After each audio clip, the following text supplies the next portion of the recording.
You're with Julian on the Brown Notes and a review finally of The Matrix Resurrections. The first Matrix was a landmark in sci-fi, but for someone like me with my political leanings, one of the great allegories in science fiction history. In the modern era with the Wachowski brothers becoming the Wachowski sisters, and the modern iteration that the Matrix was an allegory for becoming a trans person, which is a very effective one because of the whole notion that you're living in a false reality. And, you know, you can carry on as you are, or you can take the pill and become something else and see the world as it really is, and so on. But I don't buy it. I mean, I do buy it that it is an allegory, but the main allegory for me is about the society in which we live. And I don't think there have been many better science fiction allegories than the first Matrix film, and that was its power. For me, it was incredibly perfect. The idea that it was a proto Fight Club idea of, you know, us all buying into this fabricated version of what we should care about in society and what we work for and what our endeavours are doing and what our hopes and dreams are, and how everything is this fabricated version of the world, and you become this superhuman when you see through it. I found it very profound on that level that, you know, Neo's powers would amplify the more he could see through the constructs of society. And, you know, he was working in an office in a cubicle, and the further he got away from this, it freed him into... And you can apply that allegory to a lot of things, but it seemed in Western society to be a very strong allegory. It was also a pretty good-looking film. The subsequent two films they were both very successful at the box office. And the Wachowskis have pointed that out. They actually, one of the few trilogies that increased their box office with each subsequent film, which wasn't commonplace for original concepts. It was an original concept in this modern era of adaptions. So it was an amazing film, but the two films that followed it, two I thought had a very strong concept. The problem I had was that the concept was complete at the end of Matrix 1.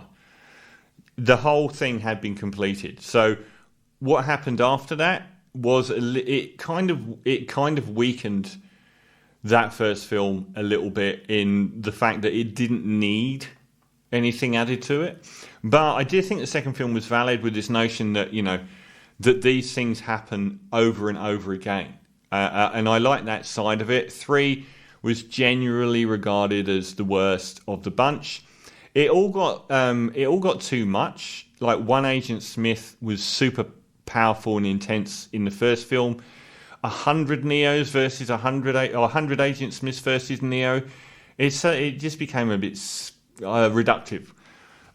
So I enjoyed the films, but yeah, they were just not in the same league, and they weren't as satisfying. In 3, kind of wound it down. Very sort of Hunger Gamesy, I thought, at the end of that one, really.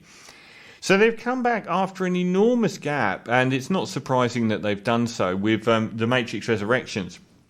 Now, people are paying out on how reverential towards the previous trilogy this is. In its so you open with Neo, who had essentially died at the end of the third Matrix film. He'd gone to save the last remnants of humanity that lived deep in the earth from an attack by the machine, Skynet style, that had taken over humanity long ago. And he was the one that saw that the world that we live in is all a mental projection, and that we're actually in pods, and we're providing electricity for these machines to exist. And they're projecting this CGI version of the world that they think we want in order for us to continue producing electricity for them.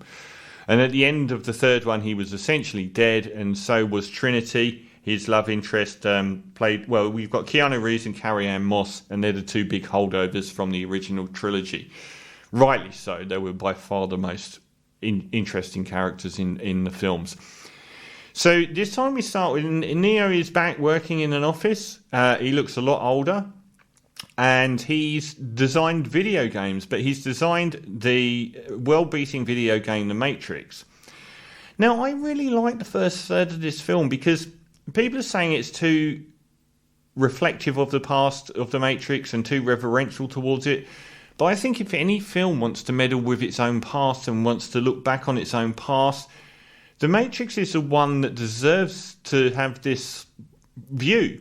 Because The Matrix is the one where it's saying that this, that everything is a construct. They go through over and over again about how, like at the start, Neo has made this Matrix game years ago that's been a huge success, and the owners of the game company are going to force him to do a sequel and come back and revisit this turf that he said he'd never go back to, which is obviously about the film itself. But if you're talking about the Matrix and its storyline, that is fitting with the whole notion of those three films. It really does deserve. It's the one place that can happen without, where you get these sequels that are years later and they just mention bits that happened in the previous films as though it's a joke. Here I thought that was valid because it was touching on the notions of the original films to do that. And Neo's been led to believe that he is mentally ill and that he basically had a mental breakdown and believed all the stuff that happened in the Matrix, and then turned that into these world-beating video games. And now he's being dragged back into this world that he doesn't believe anymore. And I thought that was really valid for the original concepts and the way it played out.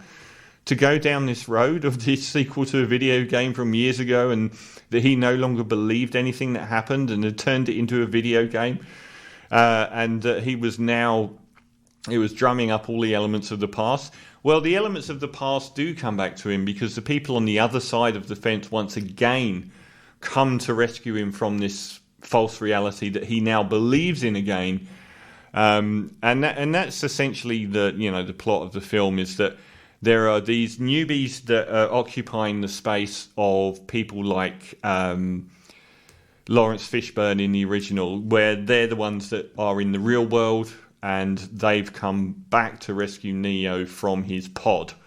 And again, it doesn't vary too much from a version of that original film, where Morpheus has come to rescue him. He's got his band of merry travellers on a ship, and they come and rescue Keanu from his pod and wake him up to the fact that actually you weren't mentally ill. All of that stuff really happened. But it's essentially a similar sort of plot line. But I really like the whole sort of notion of how much the film engages with its own reality. The fact that the company Warner Brothers or whoever it was were making them to... Basically, you're going to do this sequel or someone else is going to do it. And only one of the Wachowskis came in to be a director on this one as well. They've had a very spotty period post The Matrix, but one thing I'll always say about Wachowski films is I've always celebrated them because they've always had really strong concepts and themes.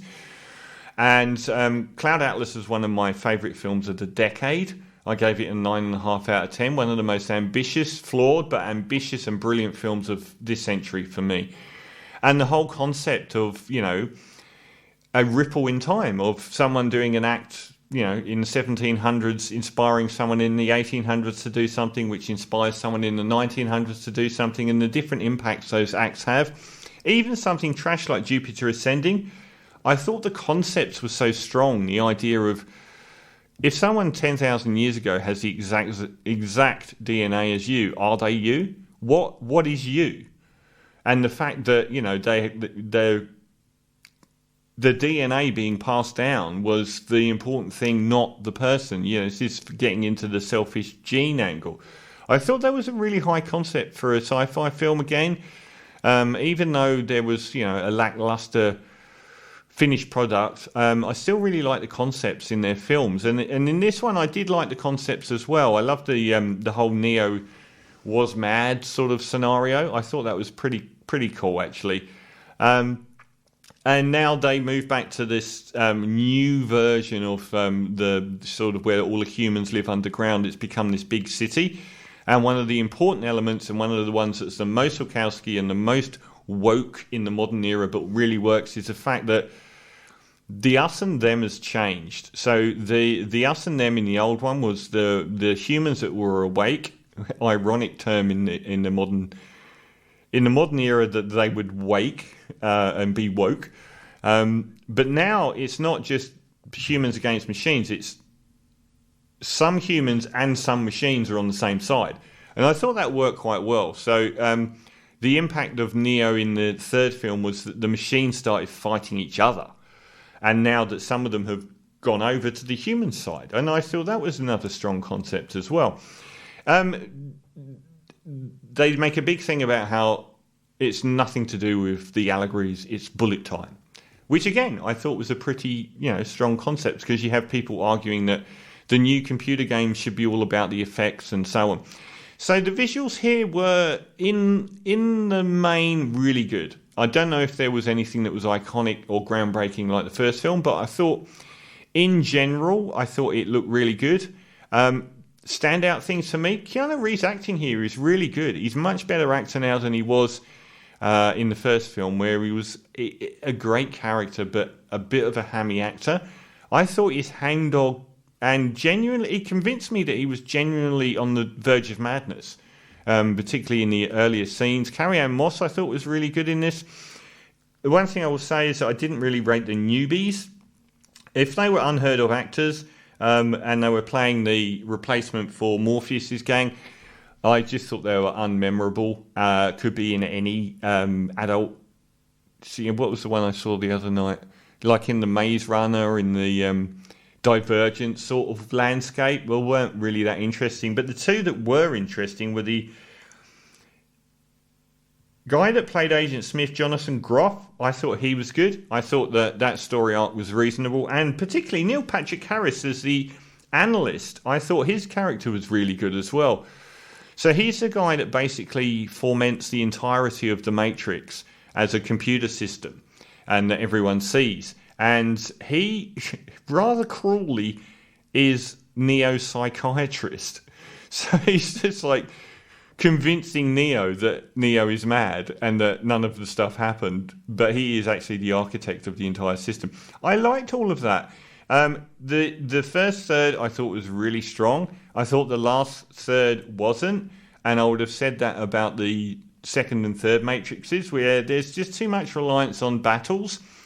And one thing that I didn't like in the second and third films is there's the numerical volume of the people involved becomes overwhelming and reductive.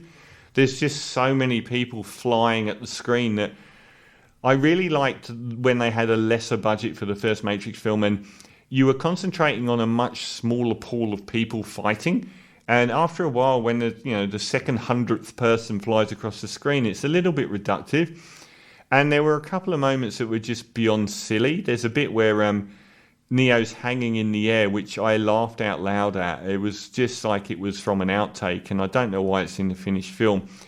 I didn't think it was a bad film. I certainly agree with them. Film studios, streaming studios now are destroying cinema. There's now a court case, same as with Black Widow, Scarlett Johansson, that they used this marquee tentpole film to drum up a subscriber base just before Christmas. It was supposed to come out in the cinema in March. It came out for, I think, a week in the cinema, or maybe it was even the same day it was released on streaming. Now, this is true. People are saying that it's not that good a film, so it didn't. That's what killed it at the box office. That's rubbish. There are some terrible films that do great box office. It's got nothing to do with that. It's the fact that once it's on streaming, it's on pirate sites and you can download a DVD quality copy the same day it's out in the cinema. It does. You can look at the numbers for Scarlett Johansson's Black Widow, and in the couple of weeks it was in the cinema versus the couple of weeks that streaming started launching it, and it had almost a record opening week and then a record drop, I think, when it went on to streaming. So I think they've got every leg to stand on. This is a serious thing. They were looking at relaunching this as a franchise. It is now being killed by its terrible box office because a company wanted to use it to drum up subscribers for their streaming service, and which killed probably any chance of a sequel. So I do think these are real problems. Anyway, I thought it was worth your time. I like the increased soulfulness of Carrie-Anne Moss, and particularly I thought an excellent Keanu Reeves in this. I thought the first third threw out wonderful ideas, and I didn't think it was terrible at any point. I really enjoyed it. Not particularly strong, but better than you've been led to believe. So The Matrix Resurrection, is that the right term? I would say a strong-ish, a reasonably strong 7 out of 10.